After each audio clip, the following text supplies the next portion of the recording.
semente lá da África. Baobá, brotou no meu coração.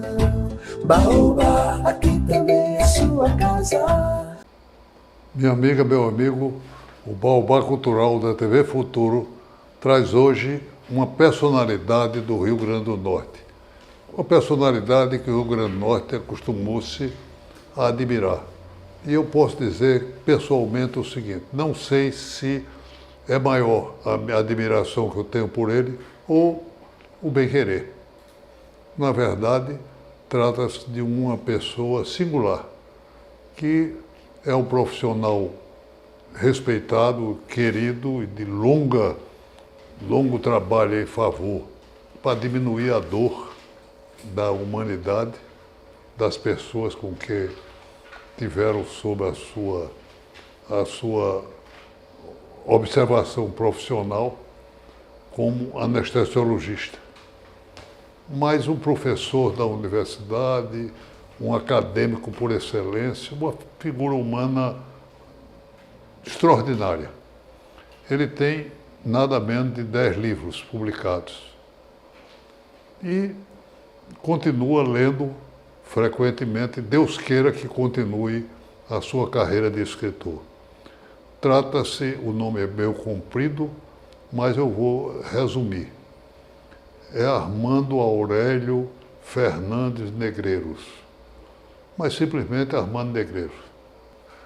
Armando é formado na Unirio e tem feito ao longo de sua vida uma carreira brilhante, digamos assim, como professor da nossa universidade, junto à maternidade Januário Cico, em trabalho de caráter nacional fora disso, que ele trouxe para a universidade, agregou à universidade. É um participante de academias, é sócio fundador e presidente da Academia de Medicina do Rio Grande do Norte, participante da nossa academia e sucedendo a um homem notável, também médico e também da sua família, que era Raul Fernandes. Bom, mas sem mais delongas, eu quero dizer que eu dei o título de Câmara Cascudo de um brasileiro feliz. Eu poderia dar o título a Armando também, um cidadão feliz, porque ele não só mas ele faz feliz as pessoas com as histórias, com a observação da vida, com a presença dele, além da sua função profissional. Armando, seja bem-vindo ao nosso programa. Muito obrigado, Diógenes, pela amizade que tem, exagerou aí nos elogios. Muito obrigado. Agradeço demais ter essa oportunidade de conversar aqui com você. Rapaz, vamos começar a história. Você é um natalense por força do trabalho, mas é moçoroense de origem. Um pouco sobre Mossoró e que você está, sobre os seus pais, sobre as figuras humanas que você conheceu, Mossoró. Certo. Papai, Rafael Negreiros, era casado, que ele já faleceu, com Elizabeth Negreiros, prima legítima dele. Os pais eram irmãos. Solon Negreiros, pai de mamãe, e Manuel Negreiros, pai de papai. E aí lá em casa foram 6 filhos, 5 homens e uma mulher. E lá nós estudávamos no Colégio Diocesano de Santa Luzia. Quando estávamos no 2º ano científico, eu tive um problema renal e fui ao Rio de Janeiro para fazer uns exames. E aí Lauro de Araújo Simões, que é casado com a prima de papai e de mamãe, Ivi Fernandes, filha de Costinha Fernandes, me convidou para morar no apartamento dele. E aí eu me mudei para o Rio, fiz o 3º ano científico no Rio de Janeiro, passei no primeiro vestibular para Unirio Federal, e aí morei no Rio quase 10 anos. porque fiz toda a faculdade, residência, concurso, cheguei a trabalhar lá algum tempo para depois transferir. Aí eu fiquei em dúvida se viria para Natal ou Mossoró. E aqui, pelo fato de ter universidade, faculdade de medicina, bem avançada, eu preferi vir para Natal. E aqui estou, vou completar agora esse ano 50 anos de formado. 50 anos de formado, uns 40 e pouco morando em Natal. Um pouquinho sobre Dona Elizabeth, como é que ela está, e sobre a grande figura humana de Rafael. Papai, Rafael Negreiros, ele era comerciante como meio de vida, mas o que ele gostava mesmo era de ler e escrever.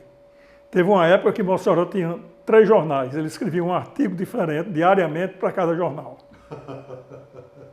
E lia compulsivamente, à madrugada e tal, dormia um pouco depois do almoço, e à noite ele ia dormir 2, 3 horas da manhã, lendo.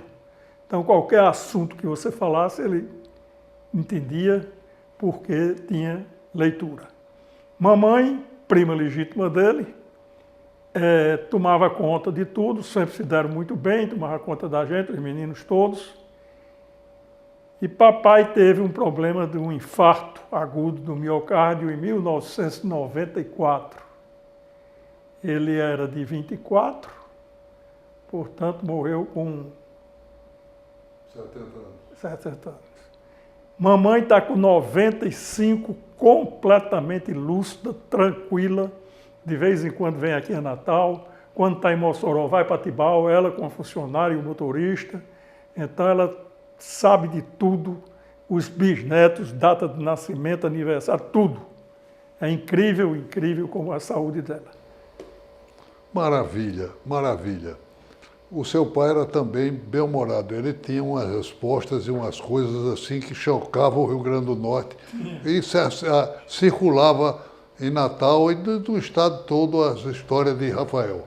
Porque ele... Vamos lembrar algum aqui? Ele, quando estava numa roda, era difícil dar a palavra para outro. Ele tomava conta. Logo, ele tinha uma cultura imensa, né? Cinema, então, ele sabia tudo de cinema. E conversava sobre tudo, era bem-humorado, brincava com todo mundo. E o pessoal não se afobava com as brincadeiras dele.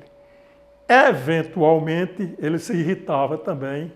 E aí a gente tinha que ter um pouco de paciência com algumas irritações que ele tinha. Mas a personagem do Poucas e Boas, aqui eu conto algumas histórias dele. Esse foi o meu primeiro livro, que foram 3 edições, que eu fui incrementando, botando mais história, tanto que o primeiro tinha 100 e poucas páginas, esse aqui tem quase 400 páginas. Então, eu conto aqui histórias verídicas de personagens reais. Eu me baseei em Celso da Silveira, que tinha O Homem Ri de Graça, que ele contava histórias reais, de personagens reais, e aí eu digo, pronto. Só escutando as histórias que o papai contava, deu para fazer o livro todinho. Celso era uma figura também interessante que precisa ser relembrado. Eu brincava com ele dizendo que ele era apenas o marido de Miriam Shelley. Você começou e tomou gosto, foram 10 livros publicados. Exatamente. E você hoje mora no edifício que tem o nome do seu pai. Esse edifício era um terreno que eu tinha, e aí juntei um grupo e começamos a construir o edifício. Na época, ele já tinha falecido, que ele não tolerava esse negócio de botar nome de gente viva em prédio, em edifício, de pessoa viva. Na época que eu inaugurei o edifício, ele já tinha falecido, aí eu coloquei o nome dele, Condomínio Residencial Rafael Negreiros. Tá certo. E grande parte da família mora lá. Que é uma maravilha. Você já é avô. Conta aí um pouco do filho e das netos. Das filhas, do filho e das netas. São 2 filhas. Carla, que é a mais velha, ela tem um filho chamado Guilherme, que mora em Recife com o pai dele. E Carla, ela é advogada, exerce como funcionária da Caixa Econômica Federal e muito dedicada, muito estudiosa, ela tem uma gerência lá. A segunda filha é Bruna Elizabeth. Bruna Elizabeth tem 2 filhos. Uma filha que é Marina, já está com 9 anos, e um filho que vai completar agora 2 anos, que é Milton, que era o nome do avô dele, pai de João, que é o pai dele. Então, está com 2 anos, uma figura muito bacana e tal, família toda organizada, ela e o marido exercem advocacia, são formados em direito, todo mundo com a vida Aliás, organizada. você também, além de ser um profissional excelente em anestesiologia, você é palestrante no Brasil, e com livros publicados sobre o tema, respeitabilíssimo, mas você resolveu fazer direito. Como foi essa história? Foi quando Bruna, minha filha, foi fazer direito na UNP. Aí eu sempre tive assim, gostei sempre de ler sobre esse assunto e tal. Digo, eu vou aproveitar e vou fazer vestibular e fazer o curso de direito com ela. A gente era na mesma sala. Terminei direito e aí, para não ficar essa história, não, eu sou bacharel. Aí eu digo, não, você é advogado mesmo. Aí fiz prova da OAB, passei, mas nunca exerci da profissão. A medicina não me deu tempo. A advocacia perde uma possibilidade de ter um grande advogado com o seu talento. Mas um pouquinho. Aí na medicina eu sempre trabalhei muito. Maternidade Escola Januário Cico, dirigida pelo meu grande amigo, professor Leide Moraes, uma figura fantástica, fiz grandes amizades lá dentro.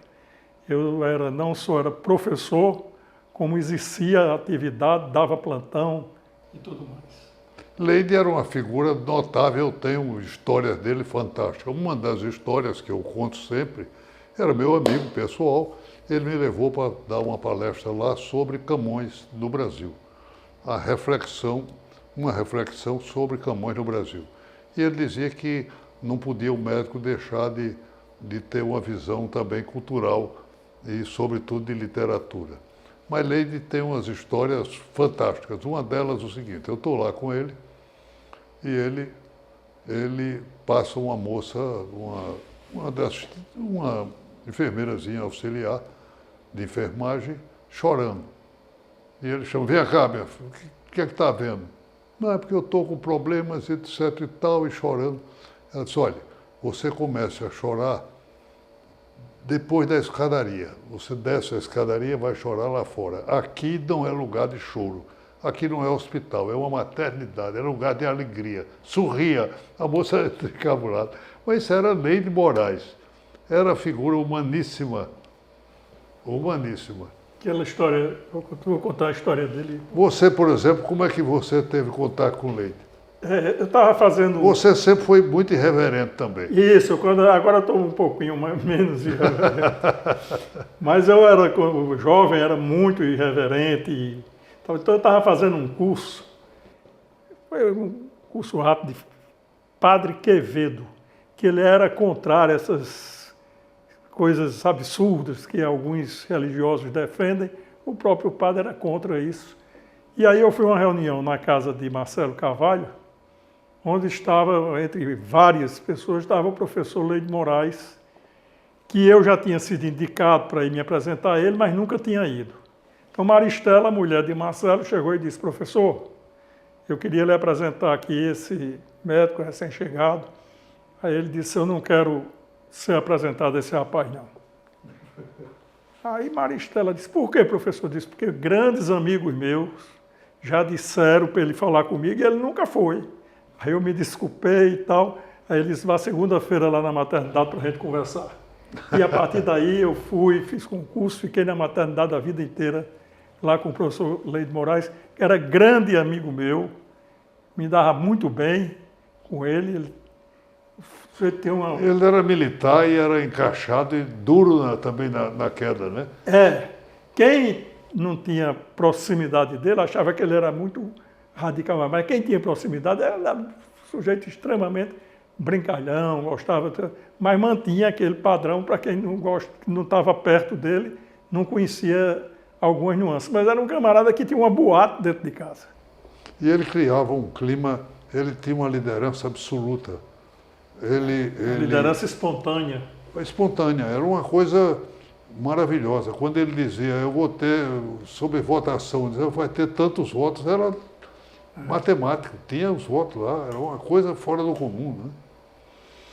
Figura humaníssima. Eu sei que para mim foi um lance assim de sorte. Eu passei minha vida toda como professor da universidade, lotado na maternidade Escola Januário Cico, onde fiz grandes amigos, grandes amizades, não só entre os anestesistas, como entre todo o corpo clínico, alunos e tudo mais. Então foram 35 anos dando aula, as turmas lá eram de 100 alunos, eu tive fazendo as contas, foram 3.500 alunos que passaram por mim esse tempo todo. É tanto que tem gente que me conhece, me chama pelo nome e eu fico meio sem jeito porque eu não me lembro.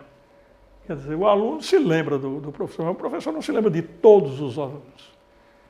Teve um dia desse que eu estava pensando até que estava com prosopagnosia. O que é isso? Prosopagnosia é quando o indivíduo não reconhece a face das pessoas.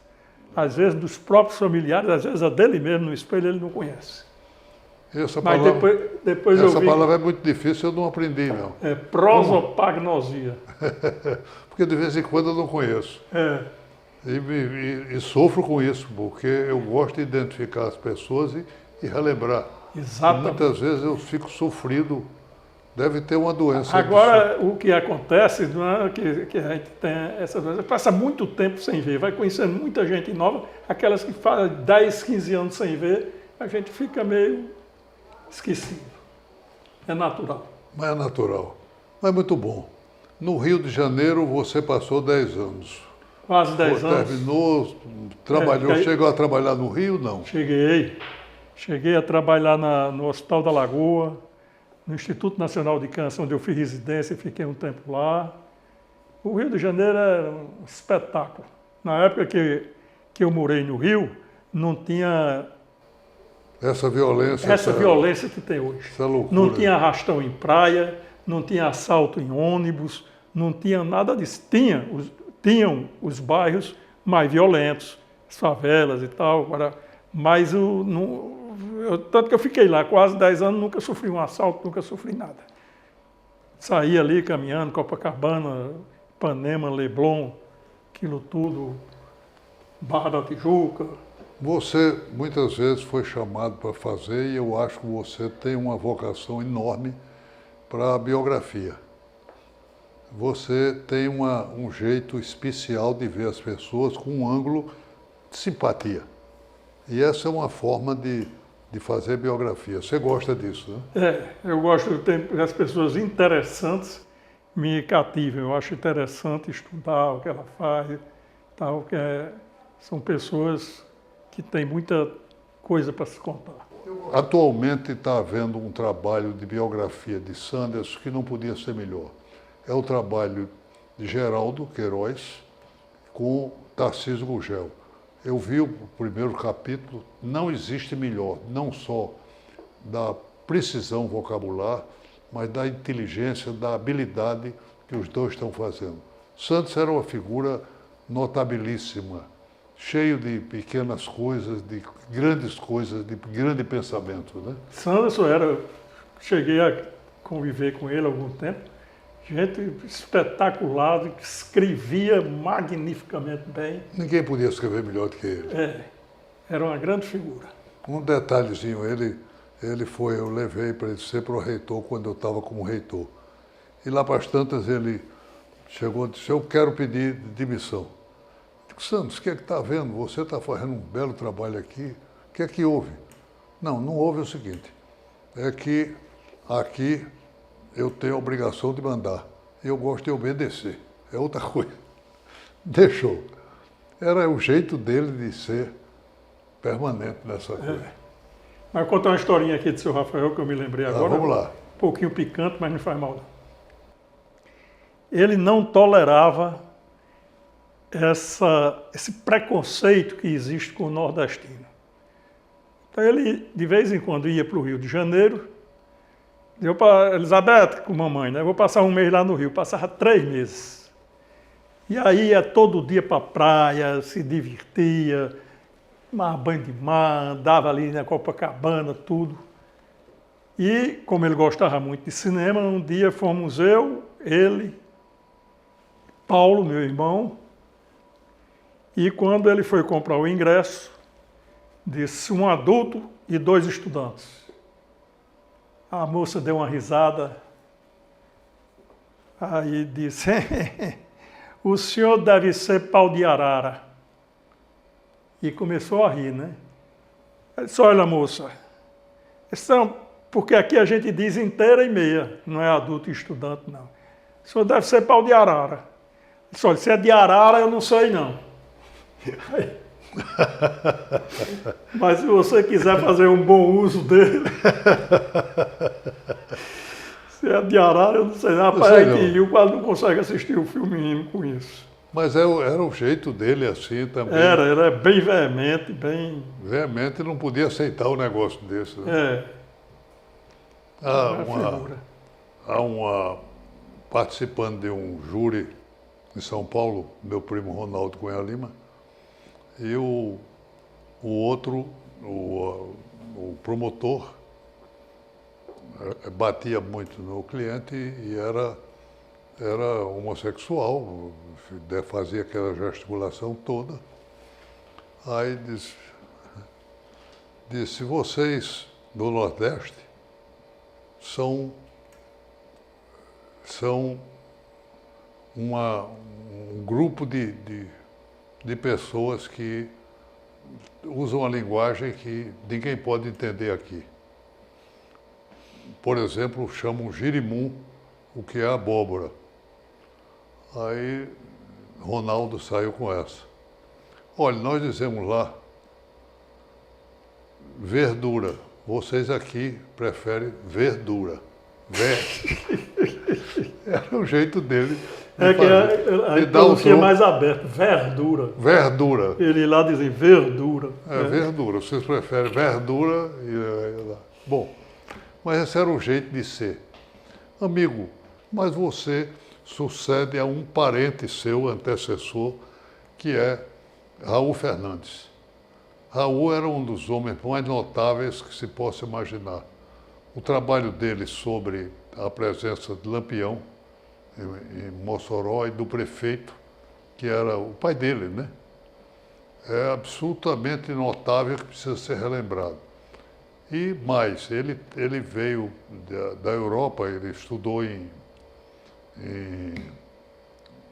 Berlim e veio no Zeppelin para cá. Ele estava bebendo uísque Veríssimo, que também gostava, mas ficou reclamando. Raul, você tem bebido demais, não pode ser. Você vai morrer, porque não aguenta esse negócio de estar tomando uísque direto, uma garrafa de uísque, não pode. E estava nessa discussão, ele dizendo que a suportava, quando passa um sepultamento de uma criança. Ele disse, olha aquele anjinho ali, só bebia leite. Isso era o jeito, só bebia leite. Só bebia leite. Era o jeito dele de ser. Mas absolutamente notável. Os Fernandes, além do bom humor, são também um ramo fortíssimo da sua família. Isso. E os negreiros completaram. Eu não sabia dessa proximidade chamava-se Primo Carnais, era a linguagem de Nova Cruz, quando se dizia que deve ser também de Mossoró. Também. Primo Carnal era aquele primo legítimo. Era o primo legítimo mais próximo que pai, filho de pais e mães. Mas, amigo, a nossa presença é boa, há muitas fotos que representam, você nos trouxe, que representa a sua família, como aí está. Vamos apresentá-lo aos nossos telespectadores. E, infelizmente, o nosso tempo é tomado na TV, é rápido. Queremos que você deixe uma mensagem para a turma de medicina, para os médicos que você exerceu na plenitude do trabalho e uma palavra para ele. Se eu tivesse que fazer, eu faria tudo do mesmo jeito novamente, porque foi uma especialidade que eu me adaptei, dominei, estudava muito, muito boa. Eu tenho, como eu já falei, vai fazer 50 anos de formado agora, e quero prestar uma homenagem aqui também à minha mulher, que são 48 anos. Que ela suporta você. Que ela me suporta. Ela é uma simpatia Não, de pessoa. mais porque nós namoramos 5 anos, quer dizer, são 53 anos. 48 com 5, 52, eu ainda estava na faculdade de medicina, quando comecei o namoro lá em Mossoró, Tibau, e está até hoje uma figura que me suporta, como você disse. E administra. E administra. Que não é fácil para administrar você, né? Outra figura, mamãe com 95 anos, totalmente lúcida, tranquila. Quer dizer, é uma felicidade dos irmãos, todos bem. Perdi um agora com problema autoimune, mas tudo bem.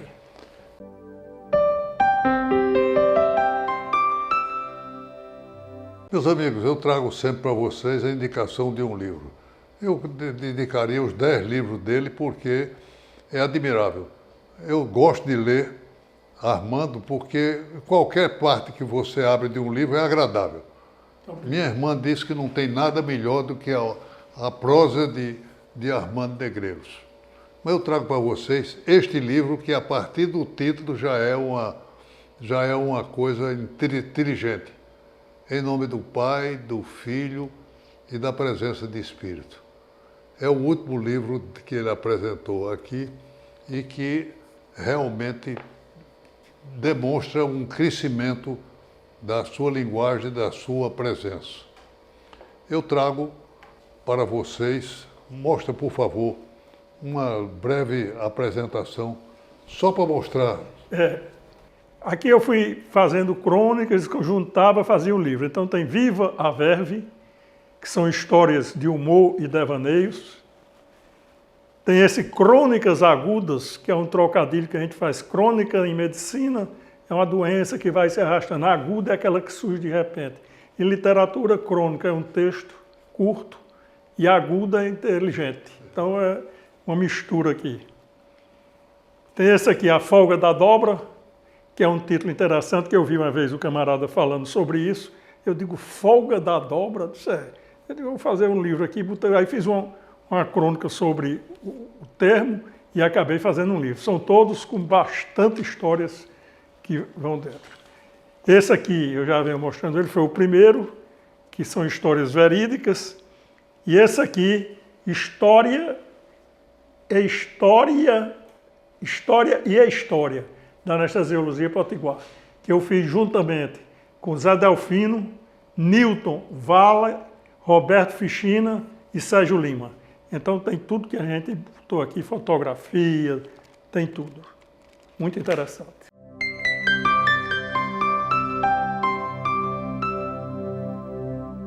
Eu trago também para vocês sempre uma frase. Aumente a conexão entre a sua consciência e a sua convicção. É necessário que haja essa conexão perfeita, senão você não se dá bem na vida. Meus amigos, o Baobá Cultural estará sempre com vocês através da TV Futuro, que cuida da cultura no Rio Grande do Norte, todo sábado às 8 horas da manhã, todo domingo ao meio-dia. Fique conosco e divulgue, por favor. Baobá, semente lá da África. Baobá, brota no meu coração. Baobá, aqui também é sua casa.